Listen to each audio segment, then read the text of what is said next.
What's up, everyone? Welcome to Program Your Remote.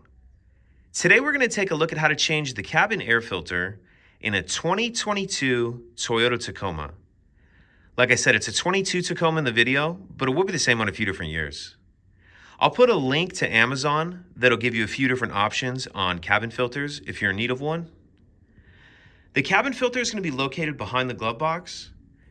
In order to get to it, we need to open the glove box. If we take a look at the back, we see this panel that says slide up and remove. And there's this lid on top you can get your finger on and push up. And that panel will pull off like that. Now this piece right here is the access door to the cabin filter. And there's these push clips on both sides that you push in. And then allow it to pull off. Come over here and do the same thing.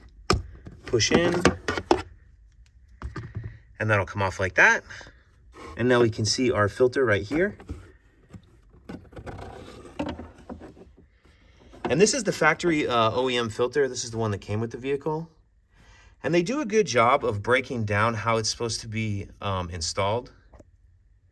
This side first with this side up.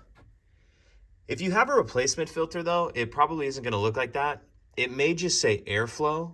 If it just says airflow and has an arrow, you want the airflow going down.